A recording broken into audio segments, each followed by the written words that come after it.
Hello students, आज हम साना साना हाथ जोड़ी इस पाठ के क्वेश्चन करेंगे। कुछ क्वेश्चन मैंने अपनी प्रीवियस वीडियो में करवा दिए थे, उससे आगे आज हम करेंगे। इस पाठ की लेखिका है मधु कांकरिया। तो हम नेक्स्ट क्वेश्चन करते हैं। सैलानियों को प्रकृति की अलौकिक छटा का अनुभव करवाने में किन किन लोगों का योगदान है, उल्लेख कीजिए। कि वहाँ पर कौन से लोगों का काफ़ी योगदान है कि जो टूरिस्ट आते हैं उनकी देखभाल करें, या ये टूरिस्ट जो बाहर प्रकृति का दर्शन करने जाते हैं तो क्यों जाते हैं, तो वहाँ पे स्थानीय लोग हैं, उनका भी काफ़ी योगदान होता है। तो वो कौन से लोग हैं, इसको आप पॉइंट में लिख सकते हो। हमारा फर्स्ट पॉइंट है, वे सरकारी लोग जो व्यवस्था में संलग्न है। संलग्न मीन्स अटैच्ड। हमारा सेकंड पॉइंट है, वहाँ के स्थानीय गाइड जो उस क्षेत्र की सर्वथा जानकारी रखते हैं। गाइड जो हर एक चीज़ की जानकारी रखते हैं कि जो कोई भी टूरिस्ट आता है उसको एक एक चीज़ के वहाँ पर जो प्लेस देखने वाले हैं, ख़ास चीज़ क्या है, उनके बारे में सब कुछ बताते हैं। इसका थर्ड पॉइंट है, वहाँ के स्थानीय लोग जो सैलानियों के साथ रुचि से बात करते हैं। फोर्थ पॉइंट है, वे सहयोगी यात्री जो यात्रा में मस्ती भरा माहौल बनाए रखते हैं और कभी निराश नहीं होते हैं, उत्साह से वे भरपूर होते हैं। इस क्वेश्चन का ये आंसर था। हमारा नेक्स्ट क्वेश्चन है, कितना कम लेकर ये समाज को कितना अधिक वापस लौटा देते हैं। इस कथन के आधार पर स्पष्ट कीजिए कि आम जनता की देश की आर्थिक प्रगति में क्या भूमिका है। कि यहाँ के जो लोग हैं, हमने लेसन में पढ़ा कि कितने मेहनती हैं, कैसे जान जोखिम में डालकर कैसे सड़कें बनाते हैं पर्वतों को काट कर, लेकिन इतना काम करने के बावजूद भी जो इनको पे मिलती है, इनकी तनख्वाह है, जो आमदनी है, वो बहुत कम मिलती है। तो उस ये लाइन क्वेश्चन के अंदर आई हुई है, उसके आधार पर हमें बताना है। तो लेसन में हमने जैसे पढ़ा था, एक स्थान पर पहाड़ीन जो लोग लड़कियां हैं, औरतें हैं, उसको पहाड़ीने बोलते हैं। पहाड़ीन सड़कें बनाने के लिए पत्थर तोड़ रही थी। पहाड़ों पर रास्ता बनाना कितना दुस्साध्य है, कितना मुश्किल है, कितना कठिन है। जरा सी चूक की छोटी सी अगर गलती हो तो सीधे पाताल में प्रवेश, यानी कि उनकी जान भी जा सकती है। पीठ पर बच्चों को बांधकर पत्तों की तलाश में वन वन डोलती आदिवासी युवतियाँ, उन आदिवासियों के फूले हुए पांव और इन पत्थर तोड़ती पहाड़ियों के हाथों में पड़े हुए गांठें, ये देश की आम जनता ही नहीं, जीवन का संतुलन भी है। कि इनके कारण ही ये जो है पूरा पर्यावरण का संतुलन बना हुआ है। वेस्ट एट रीपेइंग, इस आधार पर कहा जा सकता है कि देश की प्रगति का आधार यही आम जनता ही है, जिनके प्रति सकारात्मक आत्मीय भावना भी नहीं होती है। लोगों के मन में इनके प्रति कई बार सकारात्मक पॉजिटिव जो थॉट्स हैं और आत्मीय भावना भी नहीं होती है कि गरीब है, आम जनता है, क्या है, इनका काम ही यही है।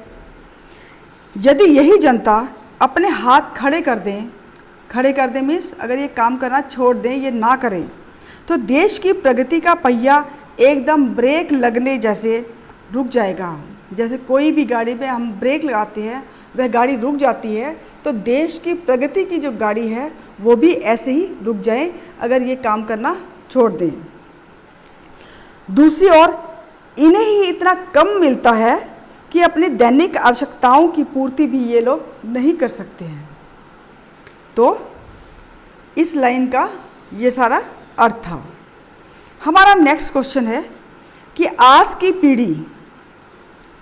पीढ़ी जनरेशन जो है द्वारा प्रकृति के साथ किस तरह का खिलवाड़ कर रहे हैं, या आज की पीढ़ी के द्वारा प्रकृति के साथ किस प्रकार का खिलवाड़ किया जा रहा है, इसे रोकने में आपकी क्या भूमिका होनी चाहिए?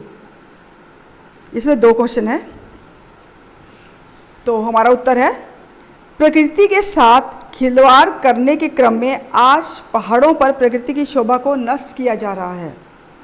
वृक्षों को काट काट कर पर्वत बिल्कुल वृक्षहीन हो गए हैं।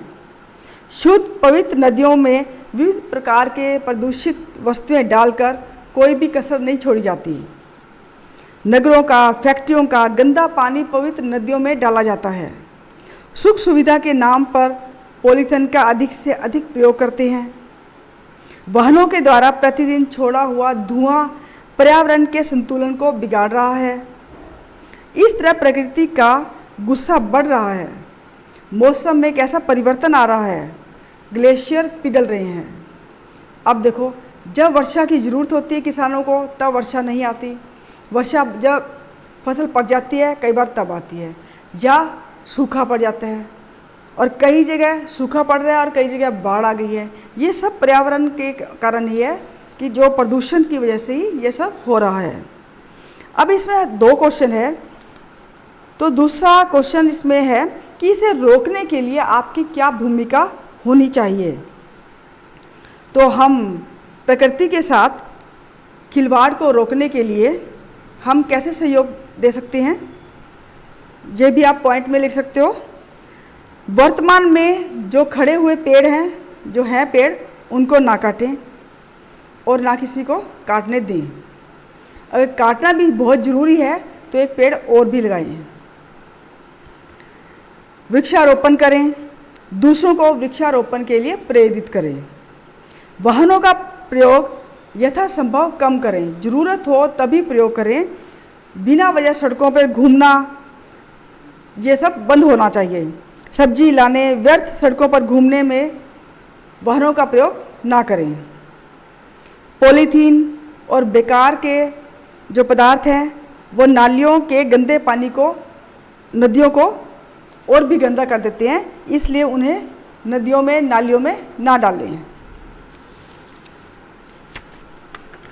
इसके अलावा अगर स्टूडेंट्स आपके पास भी कोई पॉइंट हो तो आप वह भी लिख सकते हैं।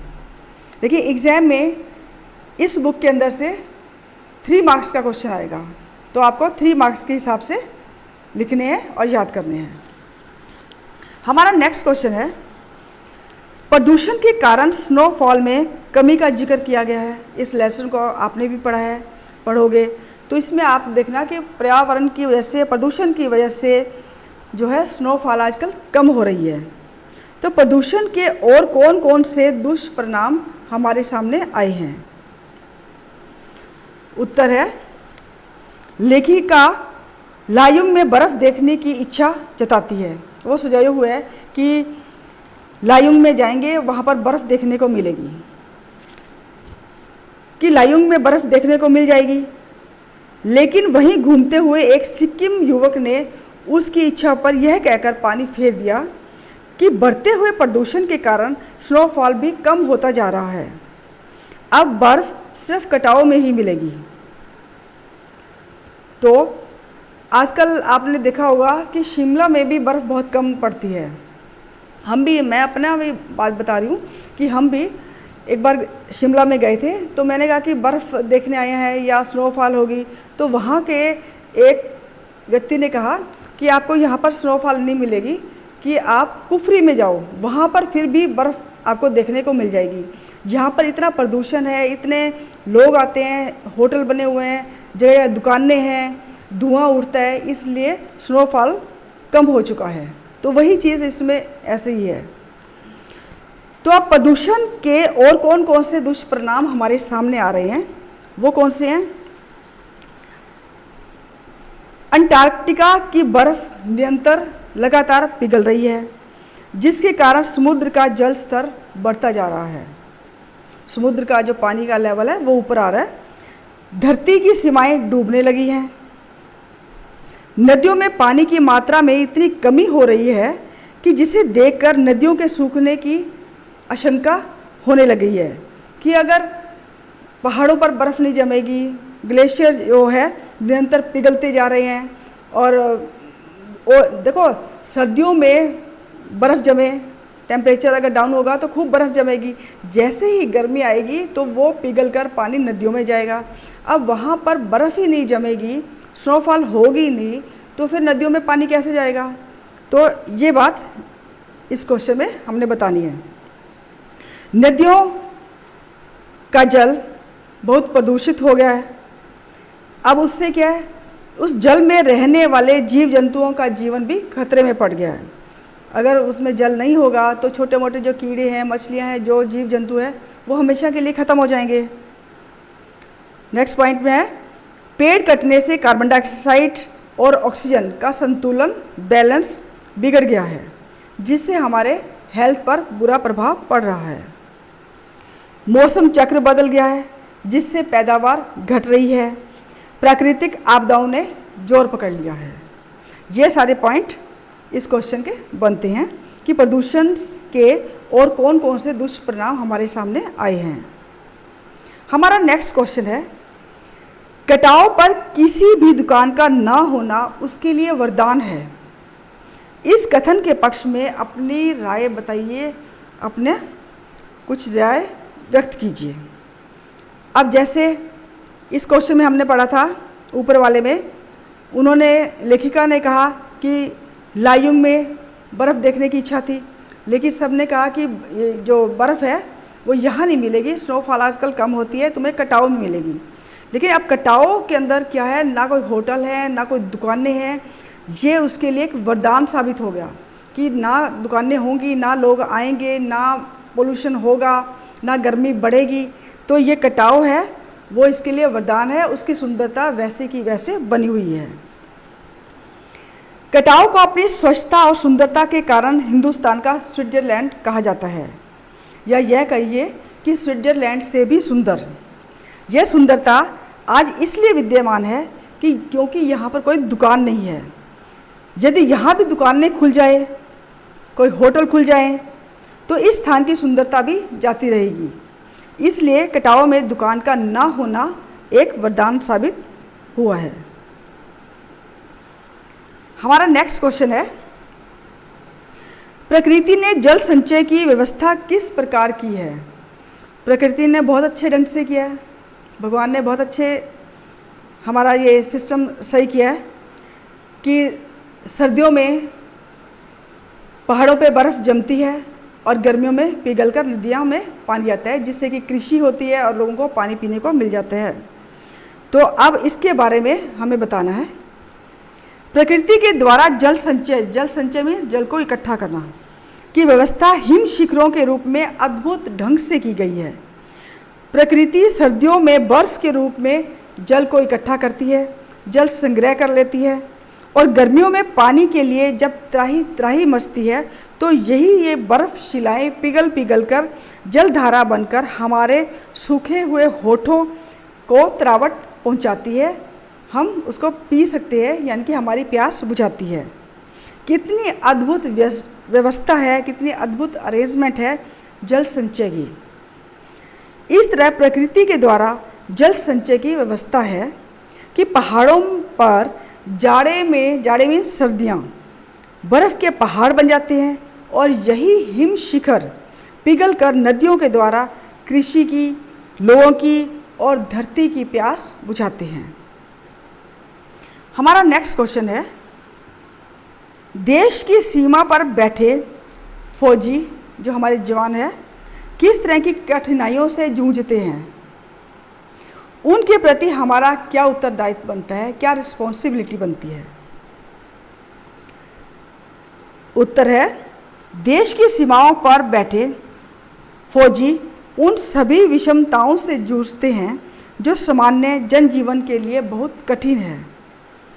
कड़कड़ाती ठंड, जहाँ तापमान माइनस में चला जाता है और जहाँ पेट्रोल को छोड़कर सब कुछ जम जाता है, वहाँ भी फौजी जवान हमारे अपने देश की रक्षा के लिए तैनात रहते हैं।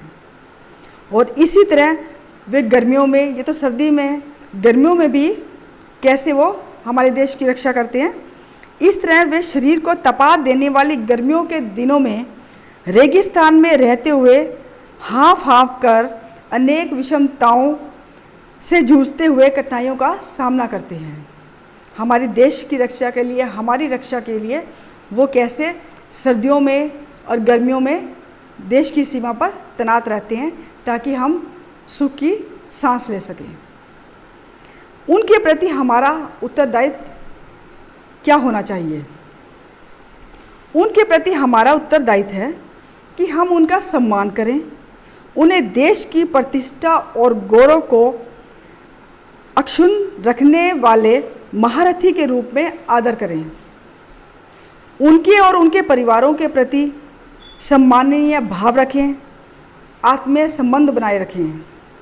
सैनिकों के दूर रहते हुए उनके हर कार्य में सहयोगी बने, उन्हें अकेलेपन का एहसास ना होने दें और उन्हें हम निराशा से बचाएं ताकि वो निराश ना हो, अकेलापन ना हो।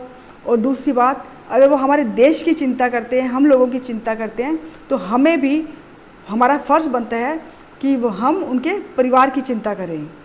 हमारी ये रिस्पॉन्सिबिलिटी है कि उनको कोई भी आँच ना आने दें, चाहे सरकार हो चाहे आम जनता हो।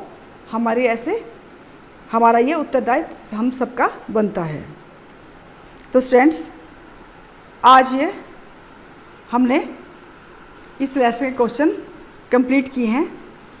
मुझे आशा है कि आपको ये सब समझ में आ गए होंगे और आप अच्छी ढंग से लिख भी पाओगे।